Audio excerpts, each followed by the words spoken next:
Queria convidar você então para abrir a palavra poderosa, Salmos no capítulo 24. Salmos no capítulo 24, nós vamos ler do 1 a 10. Salmos 24, do 1 a 10.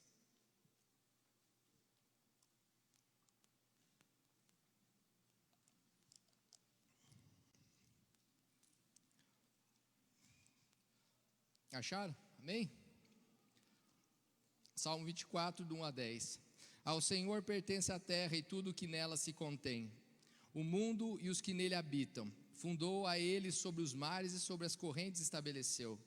Quem subirá ao monte do Senhor? Quem há de permanecer no seu santo lugar? O que é limpo de mãos e puro de coração, que não entrega sua alma à falsidade, nem jura dolosamente. Esse obterá do Senhor a bênção e a justiça do Deus da sua salvação. Tal é a geração dos que o buscam, dos que buscam a face do Deus de Jacó. Levantai, ó portas, as vossas cabeças, levantai-vos, ó portais eternos, para que entre o Rei da Glória. Quem é o Rei da Glória? O Senhor forte e poderoso, o Senhor poderoso nas batalhas. Levantai, ó portas, as vossas cabeças, levantai-vos, ó portais eternos, para que entre o Rei da Glória. Quem é o Rei da Glória? O Senhor dos exércitos, Ele é o Rei da Glória. Aleluia! Vamos aplaudir. Ele é o Rei da Glória. Glória ao teu nome, Jesus. O título, para quem gosta de anotar, é Abram-se as portas para a entrada do Rei. Abram-se as portas para a entrada do Rei. Queridos, esse Salmo 24 é um salmo davídico, é um salmo que Davi escreveu, lógico que inspirado totalmente por Deus. E Davi realmente foi um rei que soube o que é ser rei. Um rei que soube o que é ter um reino, o que é cuidar das pessoas, o que é lutar por elas. E ele lutava muito intensamente. E é um rei que protegia o seu povo, é um rei que instruía o seu povo na palavra conhecida, no temor do Senhor. E é interessante, um louvor extravagante, uma adoração extravagante, ao ponto até desse rei dançar tanto que as suas roupas iam caindo. E esse rei era um rei muito poderoso, era um rei que sempre lutava para ele vencer. Ele não entrava numa batalha para ele perder, mas ele entrava para ele vencer. E mesmo na humanidade em que Davi tinha, e nos seus erros que nós conhecemos, viveu obedecendo e ouvindo a voz de Deus. E a Bíblia fala que tanto é isso que ele é conhecido como que o homem segundo o coração de Deus. E também nós sabemos que a palavra diz que Deus era com Davi, Deus era com ele. 1 Samuel 18:14 diz: Davi lograva bom êxito em todos os seus empreendimentos, pois o Senhor era com ele. Então, o bom êxito de Davi era demonstrado através do que Deus era com ele, mas nós não podemos esquecer que Davi também era com Deus. Deus era com ele e ele é com Deus. E uma dica para nós precisamos buscar em Deus todas as coisas na nossa vida. Ele ser a prioridade, o primeiro em todas as coisas, e as demais coisas vos serão acrescentadas. E Davi desde cedo aprendeu muito isso. De uma vida humilde de um pastor de ovelhas, foi talvez o maior rei que Israel já teve. Tanto é conhecido que hoje estamos falando um pouco dele. E ele começa a descrever esse Salmo 24 nos primeiros 2 versículos, e ele começa a engrandecer esse Deus que nós cantamos hoje, esse Deus que nós conhecemos, e ele fala do Senhor é a terra, e tudo o que nela existe, o mundo e os que nela vivem. Isso para mim fala de prioridade, de um governo, na verdade, de uma propriedade total de um Deus soberano, que tudo é dele, tudo é desse Deus que criou o céu e a terra. E ele continua: pois foi ele quem estabeleceu sobre os mares e afirmou sobre as águas. Tudo foi ele quem criou, ele organizou cada coisa, ele tinha o controle em cada coisa, ele determinou a ordem dos mares e da terra, até onde você vai, até onde você volta. E ele sedimentou isso, assim como nós vemos na cruz, como se Jesus falou está consumado. Deus também fez tudo isso, ele falou está feito, está pronto, está consumado, eu fiz todas as coisas, está feito. E ele viu que tudo que ele tinha feito era bom, porque tudo que Deus faz é bom. Amém? Tudo que ele faz é bom. E nós não podemos nos esquecer jamais disso. Quando nós começamos a abrir a Bíblia e nós né, na primeira página em que nós lemos Gênesis 1 e 2, no princípio criou Deus os céus e a terra era sem forma e vazia. Talvez uma das maiores especialidades do nosso Deus é essa, de criar alguma coisa do nada. Ele criou quando não existia nada, Ele criou todas as coisas e as coisas começaram a ter vida. Ele criou no nada e do nada as coisas. Esse é um Deus poderoso, mas continua no versículo 2 de Gênesis 1, fala, mas o Espírito de Deus pairava sobre a face das águas. Uma coisa que não existia nada, não tinha vida, não tinha nada, e o Espírito pairava. Isso para mim fala que mesmo não tendo nada, não parecendo que não existia, o Deus tinha o controle de todas as coisas. Ele tinha o controle de tudo, e o Espírito dele pairava. Então Deus sempre teve o controle de tudo. Por toda a eternidade ele terá, o domínio está nas suas mãos. Então antes que algo fosse, ele já era. Antes que algo existisse, nele estava toda a plenitude da eternidade, estava nas suas mãos. Esse Deus é a fonte da vida e nele estavam contida essa fonte de vida e a sua vontade estava nele. E a partir do momento que ele, como arquiteto, como executor, ele deu uma ordem e as coisas onde eram escuridão e não tinham vida, elas começaram a existir. Onde existia escuridão, veio a luz. Onde não existia nada, as coisas começaram a acontecer, porque a fonte estava nele, entende? Tudo estava nele, era a fonte, como se as comportas fossem abertas e tudo começou a existir e acontecer, porque ele era a fonte. Ele é o desejo, ele é a voz, ele é a ordem. Então a partir da sua voz, da sua ordem, tudo começou a acontecer a partir da sua boca, da sua ordem e da sua voz. Ele liberou palavras e tudo começou a existir. João 3 diz, todas as coisas foram feitas por ele, sem ele nada do que foi feito se fez. Nada. Ou seja, nada que existe teria sido feito. Nada do que existe hoje aconteceria se não fosse por ele. Esse é o nosso Deus. E esse Deus poderoso que criou o universo, com tantos detalhes, criou você. E me criou também. Com tanto, uma obra-prima das suas mãos. Era o desejo do coração de Deus. Por isso nada é difícil para Deus. Nada é impossível para o nosso Deus. Amém? Entretanto, pelo fato de nós sermos seres tão especiais para Deus, ou nos considerarmos isso e fruto das suas mãos, ao que nós não podemos nos esquecer e nos dá o direito de sermos orgulhosos. Porque só existe um Deus, e nós existimos porque Ele quis. Nós recebemos dons e talentos para sermos usados para a glória dEle e por permissão dEle, por isso. Para sermos usados todo o tempo por Ele. Lúcifer no céu, ele não entendeu isso. E acabou sendo destituído dessa glória. Ele ficou separado pela eternidade por causa do orgulho e da sua soberba. E o apóstolo Paulo fala assim, se chegou até dizer, se existe algo bom em mim que vocês estão falando, eu dou toda a glória a Deus, porque tudo vem dEle. Ele é o único bom, só existe um bom, e esse é o nosso Deus. Mas quando nós nos tornamos dEle, quando nós amamos a esse Deus, quando nós nos entregamos a Ele, nós decidimos viver uma vida para Ele, nós começamos a nos tornar valiosos, únicos e preciosos, não aos olhos dos homens, mas aos olhos de Deus. Amém? Então você é precioso, você é preciosa aos olhos de Deus. E Deus é a essência, Ele é a fonte, como eu falei, Ele é o início de tudo, Ele é o alfa e o ômega, é o começo, é o meio, Ele é o fim. E assim como Davi teve essa revelação nesses primeiros 2 versículos da grandeza de Deus, eu e você precisamos ter essa revelação realmente de quem é Deus. Nós precisamos crer e entender que tudo está sob o controle de Deus. Tudo está sob o domínio de Deus, sobre o poder de Deus, sobre a grandeza de Deus, sobre a majestade de Deus, sobre a glória de Deus, sobre o domínio de Deus, sobre a infinita sabedoria de Deus e sobre o amor de Deus. Tudo está no controle desse Deus. Em Apocalipse 4:11, quando João tem aquela visão maravilhosa do céu e ele começa a ver aquelas coisas e não consegue descrever tudo, em Apocalipse 4:11 ele fala assim: Tu, Senhor, ó Deus nosso, és digno de receber a glória, a honra e o poder, porque criaste todas as coisas e por tua vontade elas existem e foram criadas.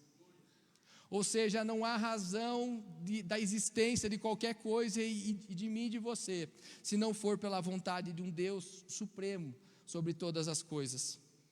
Portanto, queridos, não seria demais nós declararmos que nós não vivemos a nossa própria história, mas nós vivemos a história de Deus, no mundo de Deus, inseridos numa criação de Deus, convivendo com as pessoas que Deus criou. Amém?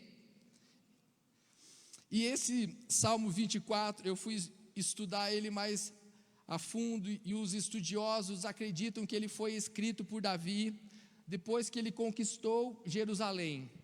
E ele estava naquele momento em que a Arca da Aliança estava sendo conduzida, e ela estava entrando em Jerusalém, e ele começou a escrever isso. E quando ele via aqueles sacerdotes, aqueles levitas carregando a arca da presença de Deus, ele viu na arca não só um objeto, mas como se a presença de um Deus, esse Deus glorioso, poderoso, também estava entrando, acompanhando aquela arca. E era isso que a arca representava, a presença de Deus. E eles levavam, nós fomos para lá, tinha a Baixa Jerusalém, e eles levavam a arca, onde estava o templo, eles colocavam acima. E ele pergunta ali no versículo 4, ele começa a observar e a descrever algumas características que descrevem o caráter daqueles que poderiam se achegar diante dessa arca, dessa presença tão grande. E no versículo 3 ele começa a fazer algumas perguntas, e ele fala: quem subirá ao monte do Senhor? Quem conseguirá ter acesso a um Deus tão grande? Quem poderá estar perto de um Deus tão santo, tão glorioso? Como nós poderemos chegar diante de tanta glória? E ele começa a fazer questionamentos, perguntas ali, porque na verdade essas perguntas feitas, elas são o que realmente nós queremos. Nós queremos saber como estar diante de um Deus tão grande, nós queremos estar.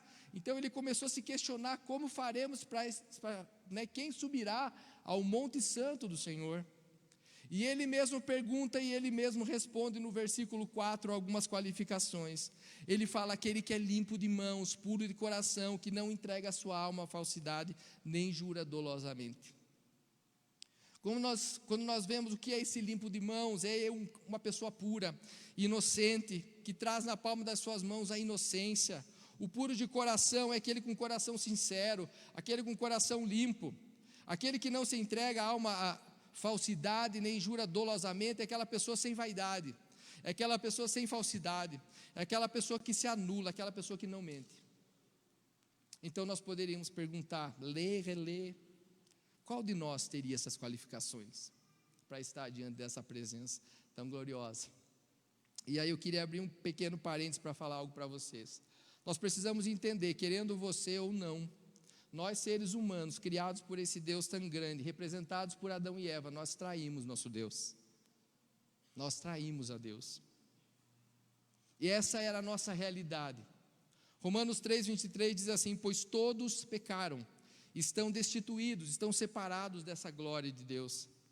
A criação, ela caiu em desobediência ao seu Criador, ela decidiu buscar suas vontades, as suas vaidades, os seus prazeres, e ela escolheu ser independente desse Deus. Todos nós já nascemos sendo pecadores, desobedientes e separados desse Deus, com um peso talvez nos nossos ombros que nenhum homem poderia pagar, uma sentença impagável, inafiançável, sem condições de estarmos diante dessa glória. Essa era a nossa condição. Então nós concluímos que nenhum de nós, na verdade, tem essas qualificações. Nem aqueles que vieram antes de nós, nem Moisés, nem os profetas, nem os discípulos, nem Paulo, nem os que virão depois de nós, têm essas qualificações, requisitos praticamente impossíveis, com certeza impossíveis de serem cumpridos. E um texto muito interessante, Jeremias 2:22, pela NVI, eu achei esse texto mais assim esmiuçado, Jeremias 2:22, mesmo que você se lave com soda e com muito sabão, a mancha da sua iniquidade permanecerá diante de mim, diz o soberano Senhor. Querido, você pode limpar nós podemos limpar o corpo quando está sujo, nós podemos lavar nossas roupas sujas, nós podemos talvez trocá-las várias vezes por dia para tentar nos limpar. Através da cultura que recebemos e da educação, nós podemos talvez dar uma melhorada, uma refinada das nossas atitudes externas. Mas e o nosso coração? O que está lá dentro?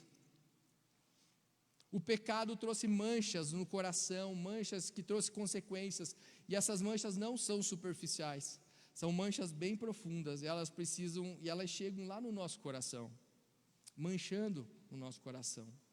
Marcos 7:21 fala assim: porque de dentro do coração do homem é que procedem os maus desígnios, a prostituição, os furtos, homicídios, adultério, avareza, malícia, dolo, lascívia, inveja, blasfêmia, soberba, loucura. Ora, todos os males vêm de dentro e contaminam o homem. Ninguém nesse mundo, queridos, pode se purificar sozinho o seu coração. Mas a partir do momento que nós entregamos a nossa vida para aquele que pode limpar, a partir do momento que nós entregamos o tratamento do nosso coração, do mais profundo, para o cirurgião cardíaco, vamos dizer espiritual, Jesus, ele entrar na nossa vida e limpar todo o nosso coração, nós podemos ter acesso a esse Deus. Dessa forma, nós conseguimos chegar lá. Glória a Deus por isso. Mas então, muitas vezes nós lemos sobre isso, sobre a nossa condição, e você que lê bastante a Bíblia, você já leu as aventuranças que está em Mateus 5:8, que fala: bem-aventurados limpos de coração, porque verão a Deus. Quando ele fala que os limpos de coração não é aquele que se auto-purifica, o que se tenta se purificar, todo momento, se fazer cada vez mais purificado, não, mas aqueles que foram purificados por uma obra da cruz, a obra daquilo que Jesus já fez por nós. É nessa obra que nós temos que nos limpar e que nos curar. E esse texto, em João 14, 5 e 6, quando Jesus estava falando com os seus discípulos, estava falando que ele estava preparando um lugar, mansões celestiais, que todos nós iríamos para lá, para aqueles que quisessem.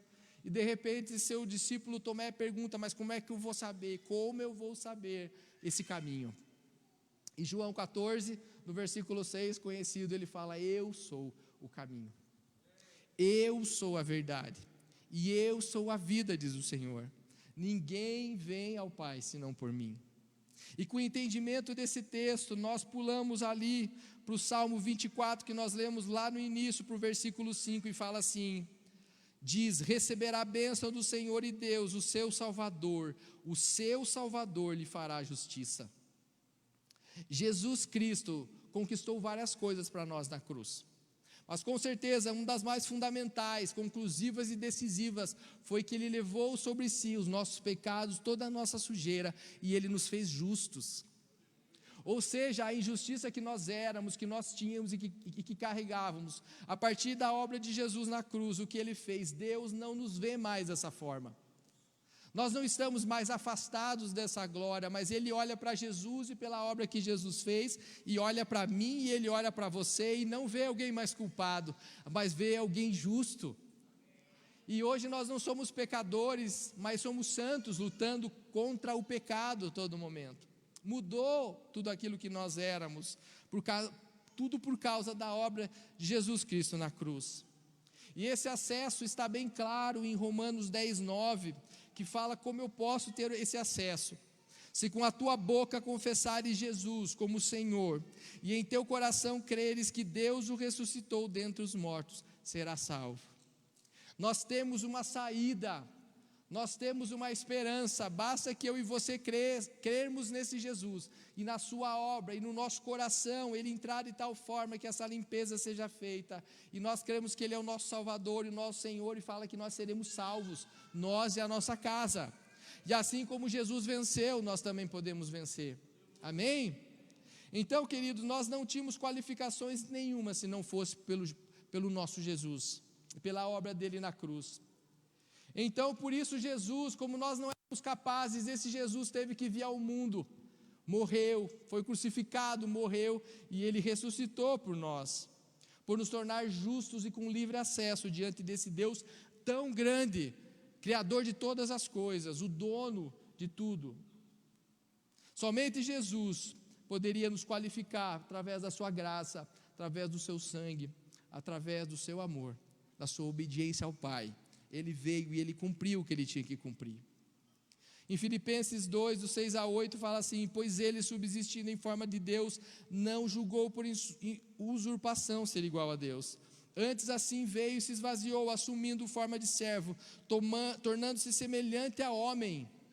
Reconhecido em figura humana, a si mesmo se humilhou, tornando-se obediente até a morte e morte de cruz.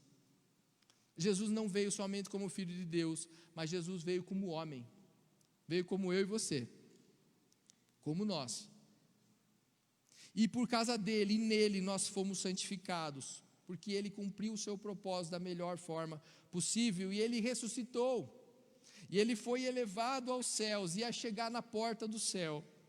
Ele não chegou como Deus, aquele Deus assim, fora do extraordinário, mas era um homem que veio à terra, era o Filho de Deus, mas era um homem que veio à terra e que venceu. E ele chega nas portas do céu, esse homem, chamado Jesus, como nosso representante, como nosso irmão. A palavra diz que ele vem como coerdeiro, nós como coerdeiro dele. Ele chega nessa porta e a partir do versículo 7, Davi repete por várias vezes essa palavra porta, portais, entradas eternas, em algumas versões. Levantai, ó portas, vossas cabeças, levantai-vos, ó portais. E ele fala muito disso, e a Bíblia fala sobre porta e portais 368 vezes, com variados significados, e alguns significados da porta, dos portais, é que a porta, vocês sabem, é lugar de acesso. A porta é lugar de entrada, a porta é lugar de saída, é o lugar correto para se entrar em algum lugar. Ninguém vai entrar pela janela, a não ser quem não foi convidado. Mas o local certo é entrar pela porta. Precisa ter uma chave, ela precisa ser aberta, é um lugar seguro, é um lugar normal, é ir pela porta. Todos vocês não vão tentar sair pelo teto aqui, mas quando vocês saírem, vocês vão pela porta. Não é à toa que Jesus, ele entra pela porta do nosso coração. Se o nosso coração tivesse janela, Jesus não entraria pela janela, porque ele fala: eis que estou à porta e bato. Se você ouvir minha voz e abrir a porta, eu entrarei. Porta também fala de segurança, de proteção. Sem a porta nós estamos desprotegidos, queridos. Sem essa porta nós ficamos vulneráveis. O Senhor nos guarda na entrada e na saída dessas portas. Quando falamos em portas, também falamos de oportunidades. Abriu uma porta para você, abriu uma oportunidade, algum desafio para que você possa encarar e atingir, ir atrás disso. E é interessante que Apocalipse 3:8 fala: eu conheço as tuas obras. Eis que tenho posto diante de ti uma porta aberta, a qual ninguém pode fechar. Aleluia. Quem põe a porta diante de você, quem abre as portas do seu trabalho, nos seus desejos, nas expectativas que você cria, senão Deus. Ele fala que Ele tem colocado portas abertas diante de ti, e ainda fala que ninguém pode fechar. Então muitas vezes nós temos buscado portas com pessoas, nós temos buscado portas em intenções, mas existe um Deus que é aquele que governa toda a porta. E essa porta que Ele abre para mim e para você é uma porta que ela vai se abrir, e se Ele não quiser, ela não vai fechar. A não ser que Ele dê uma ordem: eu quero que essa porta se feche, mas com certeza se essa porta fechar, certamente outra porta melhor vai se abrir. Esse é o nosso Deus. A porta está aberta para você. Mateus 6,6 fala de porta também, quando Jesus ensina os seus discípulos como orar. Ele fala: entra no teu quarto, fecha a porta. Quando ele fala isso, ele fala, eu quero para você um lugar restrito, um lugar íntimo, um lugar de intimidade, um lugar fechado, um lugar seguro, um lugar de prioridade, um lugar que ninguém precisa saber que você está orando naquele lugar, mas você está ali, e que nada distrai a sua vida. E nesse lugar é o jardim secreto, onde Deus vai falar com você, e Ele vai revelar coisas para que você possa vencer e ter vitórias, porque Ele está conduzindo tudo isso e abrindo as portas. A Bíblia fala que a nossa boca também é uma porta. Salmo 141, 3 diz assim: põe guarda, Senhor, a minha boca, vigia a porta dos meus lábios. Ou seja, o Senhor pode guardar a sua boca das palavras. Então peça para Deus te dar palavras de bênção, não de maldição, de vitória e não de derrota, palavras que abençoam, que edificam e não que colocam para baixo e que retrocedem, porque não é essa a vontade de Deus. Então peça para Deus guardar a sua boca, porque a boca fala o que está cheio o coração. Então procure se encher de coisas no seu coração, se preparar o seu coração, curar o seu coração, para que a sua boca também possa trazer palavras que curam a outras pessoas. O nosso coração, como eu falei, tem uma porta, né? Eis que estou à porta e bato. Se você abrir a porta do seu coração essa noite, se você abrir a porta do seu coração todos os dias, ouvir a minha voz e abrir, eu vou entrar e vou morar com você, e vou fazer morada, e vou te curar, e vou te sarar, e vou te levar comigo por toda a eternidade.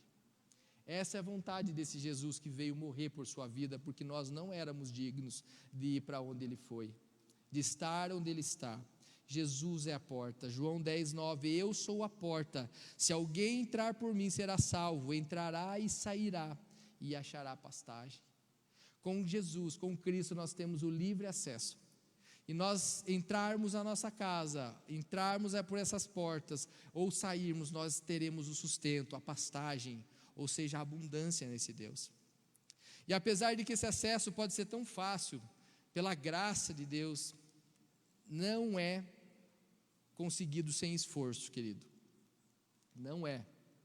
Lucas 13, 24, Jesus diz: esforçai-vos por entrar pela porta estreita, pois eu vos digo, por muitos procurarão entrar e não poderão. Encontrar a salvação exige esforço, exige de mim e de você algo mais. Nós precisamos ansiar, nós precisamos desejar esse Deus, esse Jesus, nós precisamos buscar experiências com Ele, precisamos estar na sua presença, experiências pessoais com esse Deus.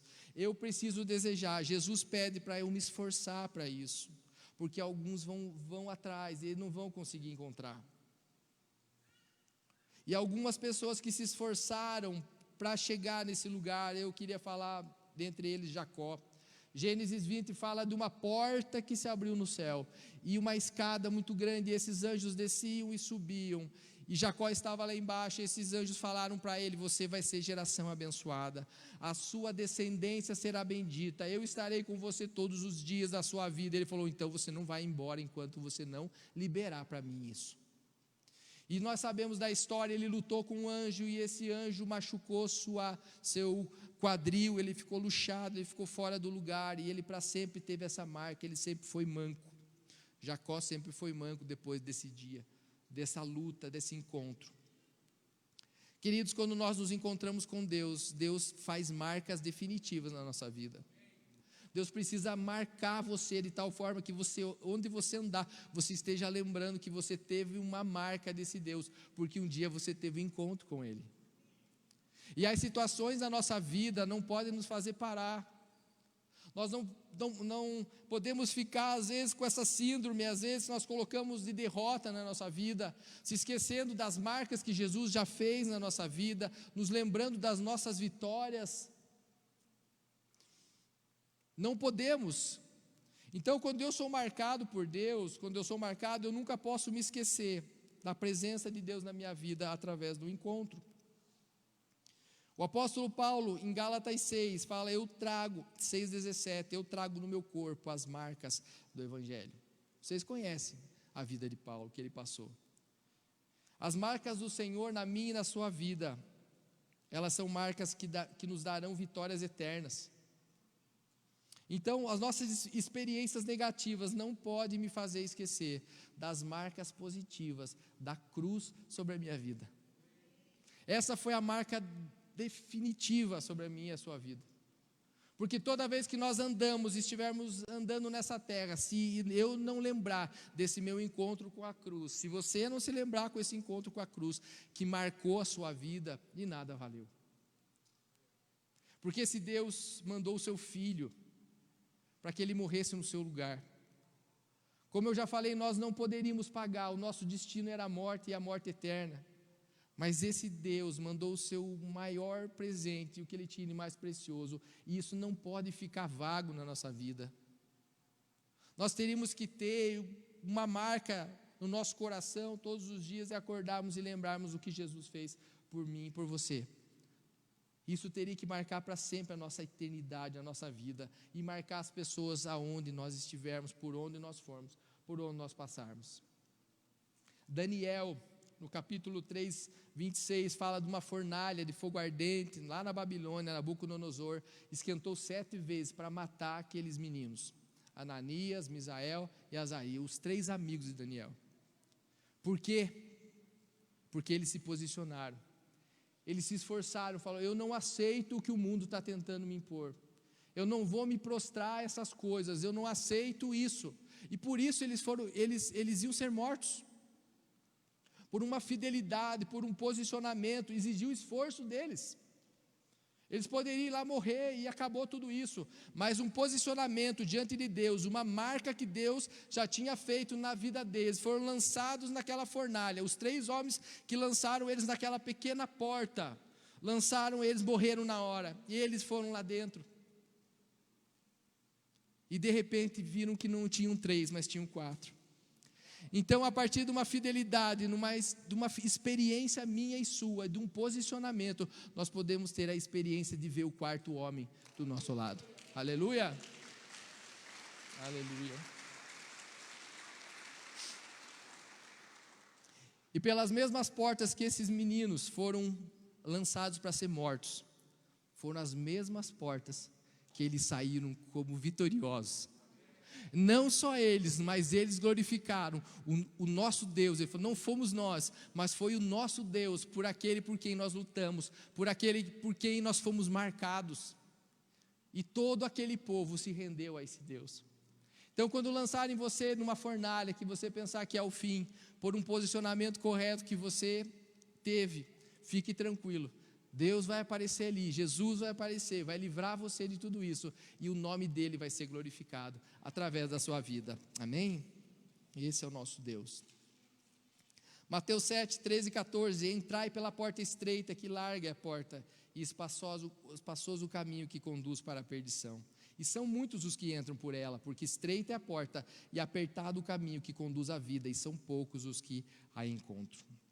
A porta que leva à vida eterna, que precisa de um sacrifício, de um esforço nosso, apesar de Jesus já ter feito isso, pela graça Ele nos entrega, mas nós precisamos fazer algo, é uma porta estreita, é uma porta menor, é uma porta difícil, não é tão fácil como a porta que leva para a perdição, para o inferno.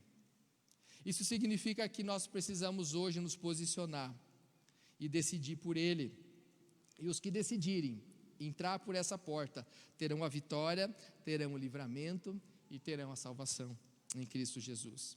Imagine como esses 3 adolescentes, esses 3 jovens saíam dessa fornalha, hein? Imagine eles entrando com aquele fogo, imagine eles saindo, com certeza, a marca que Jesus fez neles, eles foram mais marcados ainda, mas não com fogo, mas por um Deus, que para eles era o que importava, que estava acima de tudo e de todos. Suas atitudes vão glorificar ao nome do Senhor, amém?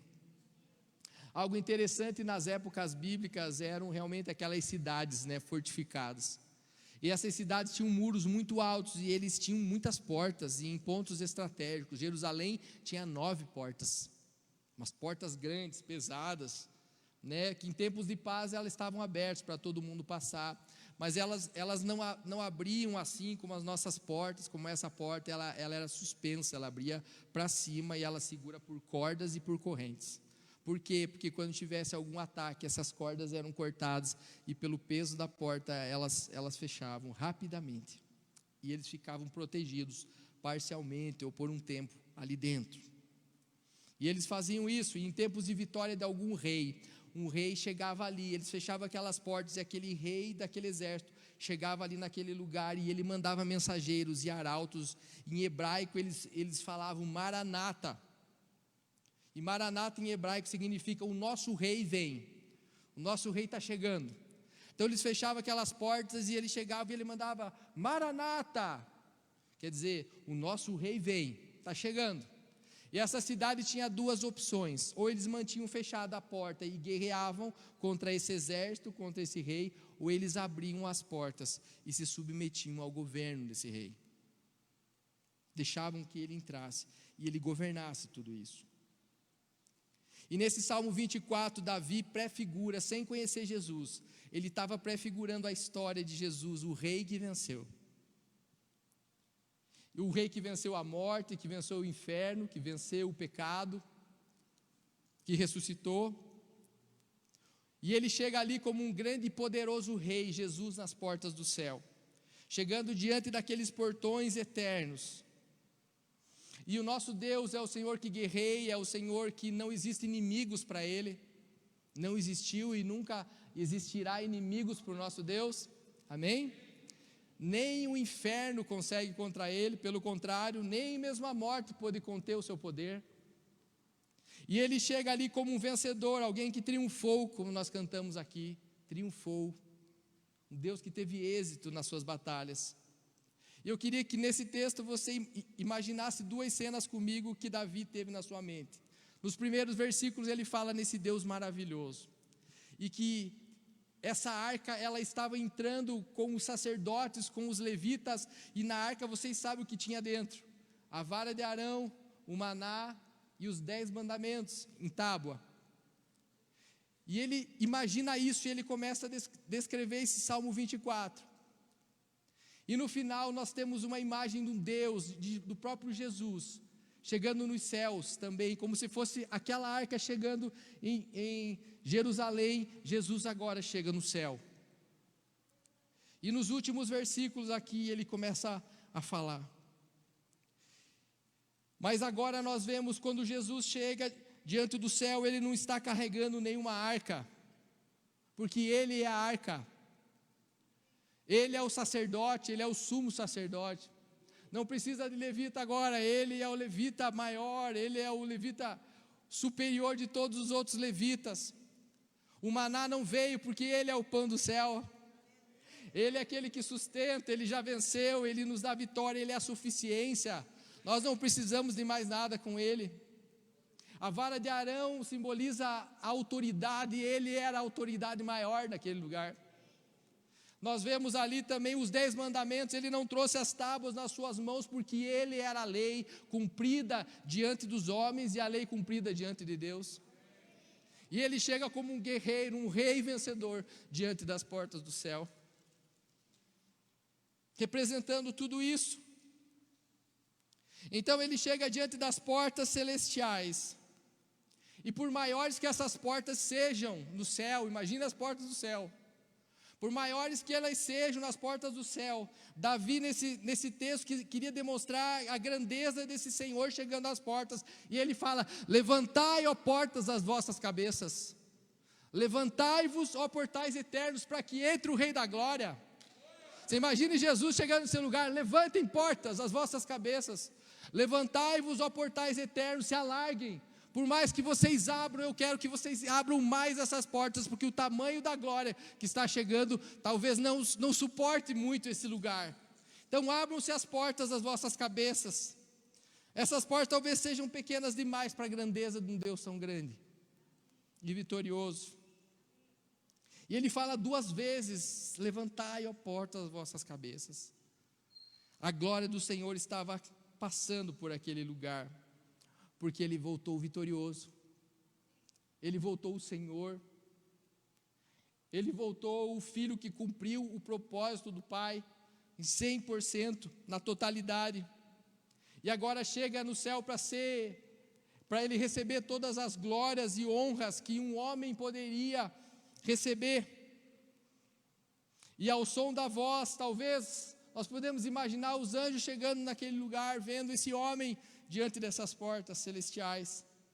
dizendo: levantai, ó portas, e eles poderiam perguntar, e eles perguntaram. Ele chega: levantai, ó portas, as vossas cabeças, levantai-vos, ó portais eternos, para que entre o Rei da Glória. E quem estava no céu fala: quem é o Rei da Glória? Quem é esse? Quem é esse homem que pela primeira vez chega diante das portas do céu, falando para as portas do céu se abrirem? Lembrando que ele era homem, ele era o Filho de Deus, mas ele veio como homem, como nosso irmão, como nosso representante, o que vinha primeiro. Quem é o Rei da Glória? Ou seja, quem ousaria nesse lugar chegar diante desses portões? Então Jesus responde: o Senhor forte e poderoso. O Cristo, o Filho de Deus, está às portas. E ele continua: o Senhor poderoso nas batalhas, aquele que venceu o pecado, que venceu o inferno, que venceu a morte, que triunfou, aquele que consumiu a obra da cruz, estava às portas. E ele fala de novo no versículo 9: levantai, ó portas, as vossas cabeças, levantai-vos, ó portais eternos, para que entre o Rei da Glória. Ou seja, se abram mais as portas, porque eu preciso entrar. O único que é limpo de mãos, o único que é limpo de coração, estava às portas e queria entrar. E eles perguntam de novo: quem é o Rei da Glória? E ele responde: eu sou Jesus, o Rei da Glória. Aleluia, queridos. Esse é o Jesus, aquele que venceu a morte e triunfou. Ele estava às portas e agora ele poderia entrar. Glória a Deus. Aleluia. E pela primeira vez na história da humanidade, um homem entra nas portas do céu, e as portas do céu se abrem para um homem.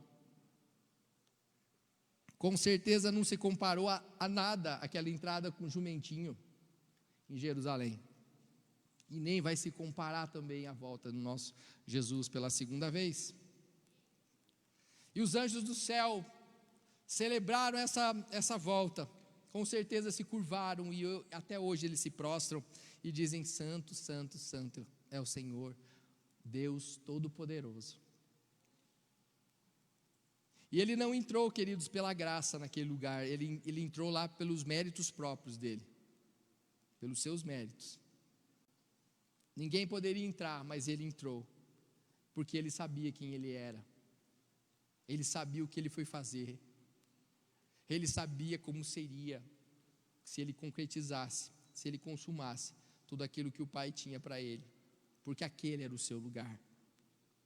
E ele não só se aproximou daquele trono da graça, do trono de Deus, mas a Bíblia diz que ele está sentado à direita de Deus Pai, com todo o poder, com toda a glória, absoluto sobre todas as coisas, e com o controle da vida e da morte nas suas mãos. Ele intercede por nós, ele intercede por nós, ele é o nosso intercessor. Passou o que nós passamos como homem, mas venceu. E ele fala que se nós estivermos nele, nós também poderemos vencer esse mundo e poderemos viver a vida eterna, porque ele já chegou naquele lugar e ele abriu as portas para que nós pudéssemos entrar também. Através dele nós temos a vitória e nós venceríamos com ele, que poderíamos viver eternamente ao seu lado.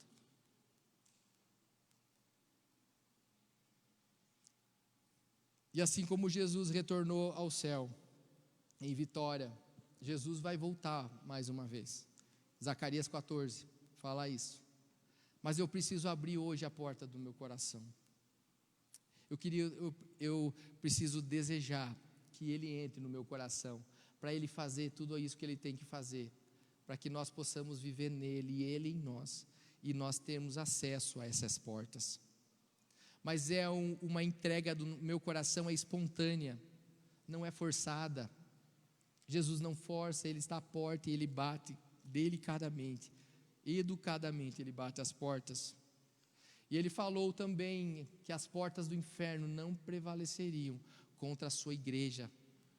As portas do inferno não prevaleceriam contra você, contra a sua vida, contra a noiva amada dele, porque ele é a chave, ele é a porta, ele é o caminho, ele é a verdade. Só Ele é a vida, e ninguém consegue chegar ao Pai se não for pela porta, se não entrar por Jesus, entregando a sua vida, o seu coração para esse Jesus. Isaías 26:2 fala assim: abri vós as portas para que entre a nação justa que guarda a fidelidade. Amém? E terminando já, Jesus deseja entrar hoje no seu coração.